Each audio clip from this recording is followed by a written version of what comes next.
Hyderabad real ఎస్టేట్కి ఒక positive news.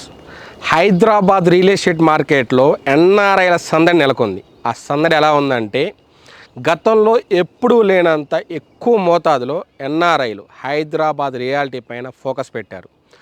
ఒక్కసారిగా హైదరాబాద్ రియల్ ఎస్టేట్ గురించి ఎంక్వైరీ చేయటము, వారాల వ్యవధిలోనే రిజిస్ట్రేషన్ చేసుకునేంతలాగా హైదరాబాద్ రియాలిటీ పైన ఎన్ఆర్ఐల ఫోకస్ ఎందుకు పెరిగిందో ఇప్పుడు ఈ వీడియోలో మనం డిస్కస్ చేద్దాం. నేను మీ Sai Krishna. Welcome to my channel Sai ప్లాటిఫై.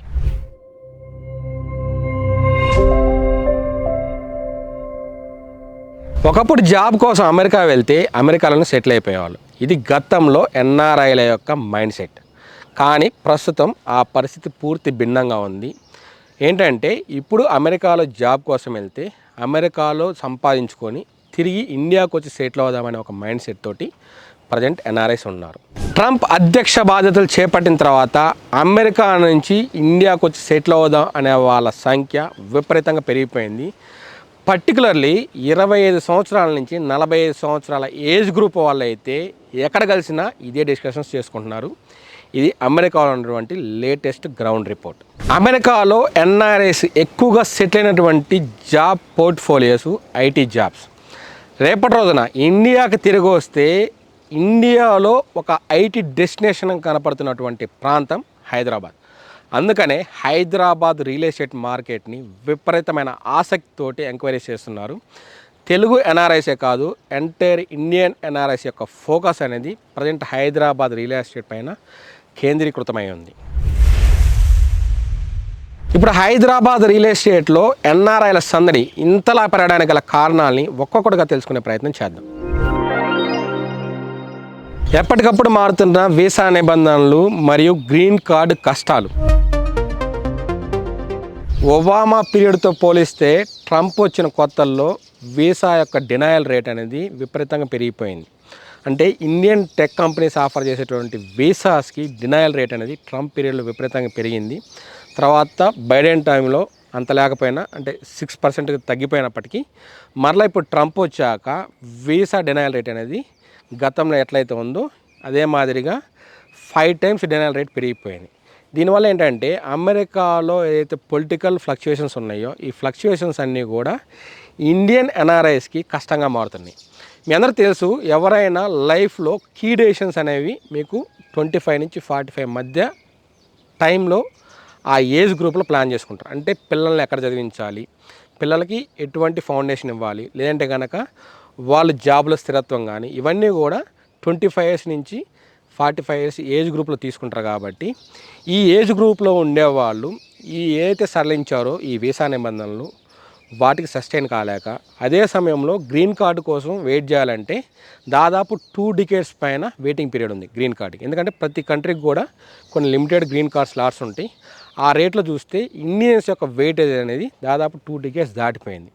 So ఇటువంటి సందర్భంలో ఎవరైతే ఇప్పుడు అక్కడ జాబ్ చేస్తున్నారో వాళ్ళు అక్కడ పర్మనెంట్గా ఉండేటటువంటి ఆలోచన చేయలేకపోతున్నారు.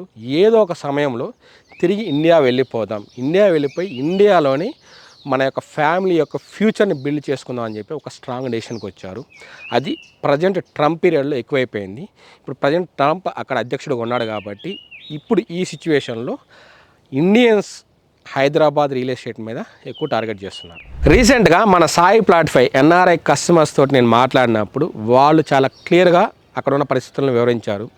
అవేంటంటే, సో ఇక్కడ లాంగ్ టర్మ్లో ఉండే పరిస్థితి లేదు, గ్రీన్ కార్డు కోసం పర్మనెంట్ రెసిడెన్స్ కోసం డికేడ్స్ పాటు వెయిట్ చేసే అవకాశం లేదు. అలానే వీసా రూల్స్ ఏవైతే మారుతూ ఉన్నాయో రెగ్యులర్ ఇంటర్వెల్స్లో వాటి వల్ల ఏదైనా జాబ్ పోతే మరలా జాబ్ కోసం ఎక్కువ మొత్తంలో మనీని ఇన్వెస్ట్ చేసే పరిస్థితి లేదు కన్సల్టెన్సీస్కి. సో ఇటువంటి పరిస్థితుల్లో ఏంటంటే, ఇప్పుడున్న సేవింగ్స్తో, లేదంటే జాబ్ ఉన్నంతకాలం వచ్చిన సేవింగ్స్ తోటి హైదరాబాద్ లాంటి ఒక ఐటీ భూమి ఉన్నటువంటి లొకేషన్లో కనుక ఒక మంచి రియల్ ఎస్టేట్లో ఎసెట్స్ని కొనుక్కోగలిగితే భవిష్యత్తులో వచ్చి హైదరాబాద్ లాంటి సిటీస్లో పర్మనెంట్గా లివింగ్ ఉండిపోవచ్చు అని చెప్పి ఒక కంక్లూజన్కి వచ్చేసారు. చాలామంది దీని మీదే డిస్కషన్స్ చేస్తున్నారు. అందుకని హైదరాబాద్ రియల్ ఎస్టేట్ గురించి ఎంక్వైరీస్ పెరిగాయని చెప్పి ఉన్న విషయాన్ని కుండ బద్దలుకొట్టినట్టు చెప్పేశారు. ట్రంప్ తీసుకొచ్చినటువంటి one big beautiful bill Hyderabad real ఎస్టేట్కి ఒక వరంలా మారబోతుంది. రీసెంట్గానే అమెరికాలో Trump one big beautiful bill అనేది ఒకటి ప్రవేశపెట్టారు. దీని ప్రధాన ఉద్దేశం ఏంటంటే ఎవరైతే ఎన్ఆర్ఐస్ ఉంటారో వాళ్ళు తమ సొంత దేశానికి గనక మనీని ట్రాన్స్ఫర్ చేయాలనుకున్నప్పుడు గతంలో ఫ్రీగా ఉండేది. అంటే నామినల్ ఛార్జెస్ ఏదో ట్రాన్స్ఫర్ ఛార్జెస్ ఏజెన్సీని బట్టి ఛార్జ్ చేసేవాళ్ళు నామినల్ అమౌంట్ తోటి. బట్ ఇప్పుడు ఏంటంటే అఫీషియల్గా గవర్నమెంట్ రెమిటెన్స్ ట్యాక్స్ విధించబోతుంది. అంటే ₹1,00,00,000 కనుక ట్రాన్స్ఫర్ చేయాలనుకుంటే ఇండియాకి దాని మీద 5 లక్షలు లేదంటే కనుక 3.5 లక్షలు అనేది రెమిటెన్స్ ట్యాక్స్ కింద అమెరికన్ గవర్నమెంట్కి వెళ్ళబోతుంది అన్నమాట ఈ అమౌంట్. అంటే కన్వర్షన్ రేట్ అనేది విపరీతంగా తగ్గిపోతుంది. ఆల్రెడీ మన వాళ్ళు ఇప్పుడు పెరిగిన ఖర్చులతోటి ఎంతో కష్టపడుతున్నారు సేవింగ్ చేయడానికి. ఆ సేవింగ్ చేసిన మనీలో మళ్ళీ సేవింగ్స్ పైన రెమిటెన్స్ ట్యాక్స్ అంటే సేవింగ్స్ అనేవి ఇంకా బాగా విపరీతంగా తగ్గిపోతున్నాయి. సో అందువల్ల ఏంటంటే ఇప్పుడు ఎన్ఆర్ఐస్ ఎవరైతే ఉన్నారో అలర్ట్ అయిపోయారు. అంటే 2026 జనవరి 1 లోపలే మనం అంటే ఇప్పుడు మనకున్న స్పాన్ అనేది ఒక 6 మంత్స్ ఉంది రియల్ ఎస్టేట్లో ఇన్వెస్ట్ చేయాలంటే ఇండియన్ రియల్ ఎస్టేట్లో. సో ఈ 6 మంత్స్ని వాళ్ళకు గోల్డెన్ టైం లైన్ లాగా చూస్తున్నారు. సో అందువల్ల ఈ 6 మంత్స్లోనే వాళ్ళైతే ఎస్ఎస్ కొనాలనుకుంటున్నారో కొనేస్తే వాళ్ళు ఎక్కువ మనీని గెయిన్ చేసుకునే వాళ్ళు అవుతారు, ఎక్కువ మనీ సేవ్ చేసుకునే వాళ్ళు అవుతారు. అందువల్ల ఒక్కసారిగా హైదరాబాద్ రియల్ ఎస్టేట్లో ఎంక్వైరీస్ అయితే ఒక ఫ్లడ్ లాగా వచ్చేస్తున్నాయి, కన్వర్షన్స్ జరుగుతున్నాయి, క్విక్ రిజిస్ట్రేషన్స్ కూడా ఇష్టపడుతున్నారు. తగ్గిన రెపో రేటు ఊరిస్తున్న బ్యాంక్ లోన్స్. రీసెంట్గానే ఆర్బీఐ వాళ్ళు ఒక మీటింగ్ కండక్ట్ చేశారు. గత సంవత్సరం నుంచి రెపో రేట్ని తగ్గించుకుంటూనే వస్తున్నారు. దానివల్ల ఏమవుతుందంటే బేసిస్ పాయింట్స్ తగ్గించిన ప్రతిసారి రేట్ ఆఫ్ ఇంట్రెస్ట్ తగ్గిపోతుంది. దానివల్ల హోమ్ లోన్స్ని కానీ లేదంటే ఎనీ లోన్స్ని కానీ తీసుకోవాలనుకుంటే కనుక తక్కువ రేట్ ఆఫ్ ఇంట్రెస్ట్కి లోన్స్ అనేవి వస్తామని అనమాట ఎలిజిబిలిటీ ఉన్న వాళ్ళకి. సో దీనివల్ల ఏమవుతుందంటే రియల్ ఎస్టేట్లో ఎక్కువ మొత్తంలో పెట్టుబడులు పెరగబోతున్నాయి. సో మీ అందరికీ తెలుసు రేట్ ఆఫ్ ఇంట్రెస్ట్ అనేది ప్రజెంట్ మార్కెట్లో ఒక 8.5% ఉందనుకుందాం ఫర్ ఎగ్జాంపుల్. దాన్ని 8%కి మనం బై చేయొచ్చు. 8% తోటి మనం ఒక అసెట్ని కొనగలిగితే రియాలిటీలో యావరేజ్గా 15 to 25% అనేది హైదరాబాద్లోని ఎమర్జింగ్ లొకేషన్స్లో అవుట్కట్స్లో వాల్యూ పెరుగుతూనే ఉంది. ఇది ఏంటి వరస్ట్ కేసులో అంతకంటే ఎక్కువ పెరిగిన సందర్భాలు పెరిగిన లొకేషన్స్ కూడా ఉన్నాయి. సో 8%కి లోన్ తీసుకొని 15% to 25% వచ్చే రిటర్న్స్ ఉన్న రియల్ ఎస్టేట్లో పెట్టుబడి పెట్టడం ద్వారా సో ఒక మంచి అసెట్ని గెయిన్ చేసుకోవచ్చు, అలానే వెల్త్ క్రియేషన్ కూడా చేసుకోవచ్చు. ఇప్పుడు ఏదైతే రెపో రేట్ తగ్గిందో ఇది రియల్ ఎస్టేట్లో పెట్టుబడి పెట్టే వాళ్ళకి ఒక మంచి శుభవార్త. సో దీన్ని కూడా ఎన్ఆర్ఐస్ ఒక మంచి అవకాశంగా భావిస్తున్నారు. ఎన్ఆర్ఐస్కే కాదు, ఈవెన్ ఇండియాలో ఉండే ఐటీ ఎంప్లాయీస్ కావచ్చు, ఇతరత్ర సెక్టార్ వాళ్ళకు కావచ్చు, వీళ్ళందరికీ కూడా ఇప్పుడున్న రియాలిటీ మార్కెట్లో ఈ తగ్గిన bank loans rate of interest అనేది ఒక గొప్ప అవకాశం అని చెప్పొచ్చు. Birth right citizenship. గతంలో అమెరికా సాయిల్ మీద పుడితే వాళ్ళు అమెరికన్సే. అంటే నువ్వు ఇల్లీగల్గా వెళ్ళావా అంటే డంకీ రూట్స్ ద్వారా వెళ్ళావా లేదంటే H1B వీసా మీద వెళ్ళావా, నువ్వు ఎలా అయినా వెళ్ళు అమెరికన్ సాయిల్ పైన కనుక పిల్లల కంటే ఆ పిల్లలు అమెరికన్ సిటిజన్సే.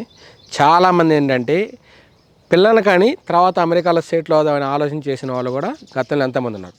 రీసెంట్గానే అమెరికన్ అధ్యక్షుడు ట్రంప్ ఒక ఎగ్జిక్యూటివ్ ఆర్డర్ పాస్ చేశాడు. అదేంటంటే ఇకపైన ఎవరైతే అమెరికాలో పిల్లల్ని కంటారో ఆ పిల్లలు అమెరికన్ సిటిజన్స్ కారు అని చెప్పి ఒక క్లియర్గా ఒక ఎగ్జిక్యూటివ్ ఆర్డర్ని అయితే పాస్ చేశారు. కాకపోతే దీని మీద చాలా చర్చలు జరుగుతున్నాయి. అంటే ఇది లీగల్గా అవ్వచ్చు అవ్వకపోవచ్చు అని చెప్పి చెప్తా ఉన్నారు. కాకపోతే ఏంటంటే ఇక్కడ చాలామంది రోజుకు ఒక మాట మాట్లాడే ట్రంప్ రూలింగ్లో ఎక్కువ అన్సర్టనిటీస్ ఉన్నాయి. అంటే ఏ రోజు ఏ పూట ఎటువంటి రూల్స్ను పాస్ చేస్తారో తెలియదు. సో దీనివల్ల ఏంటంటే క్లియర్గా ఒక ఎండ్ డెస్టినేషన్ అంటే అక్కడ ఉందాం అనుకునే వాళ్ళకి మాత్రం ఈయన చెప్పే విధానాలన్నీ కూడా తలనొప్పులా మారుతున్నాయి. సో దానివల్ల ఏంటంటే వాళ్ళ ఎండ్ డెస్టినేషన్ అయితే అమెరికా కాదని చెప్పి ఒక క్లియర్ కంక్లూజన్కి వచ్చేసారు. సో డెఫినెట్గా ఏదో ఒక రోజున ఎక్కడి నుంచి అయితే అమెరికా వెళ్ళారో తిరిగి అక్కడికే వచ్చి సెటిల్ అయిపోతే మంచిది అనే ఒక ఆలోచన బలంగా ఉండటం వల్ల ఈరోజు హైదరాబాద్ రియల్ ఎస్టేట్ మార్కెట్ని చాలా విస్తృతంగా సెట్ చేస్తున్నారు, ఇన్వెస్ట్ చేస్తున్నారు. చూశారు కదా, ఇది ఈరోజు మన వీడియో. హైదరాబాద్ రియల్ ఎస్టేట్లో ఎన్ఆర్ఐలకు సంబంధించినటువంటి కారణాలను డీటెయిల్గా తెలుసుకున్నాం కదా. మీలో ఎవరైనా కనుక రియల్ ఎస్టేట్లో ఒక మంచి ప్రాపర్టీ కోసం చూస్తున్నా లేదంటే కనుక రియల్ ఎస్టేట్కి సంబంధించినటువంటి ఏదైనా క్వరీస్ ఉన్నా ఏదైనా సజెషన్స్ కావాలనుకున్నా కానీ వెంటనే డిస్ప్లేలో కనపడుతున్న నెంబర్ని కాంటాక్ట్ అవ్వండి. రియల్ ఎస్టేట్కి సంబంధించినటువంటి లేటెస్ట్ ట్రెండ్స్ అప్డేట్స్ని అందరికంటే ముందరగా పరిచయం చేసే మన సాయి ప్లాట్ 5 ఛానల్ని మీ తెలిసిన సర్కిల్లో షేర్ చేయండి. అలానే ఎవరైనా మన ఛానల్ని ఇంతవరకు సబ్స్క్రైబ్ చేయకుండా చూస్తూ ఉంటే కనుక వెంటనే సబ్స్క్రైబ్ చేయండి. అలానే ఈ వీడియో మీకు నచ్చితే వెంటనే లైక్ చేయండి. నేను మీ సాయి కృష్ణ, మరొక మంచి వీడియోతో మరలా కలుద్దాం.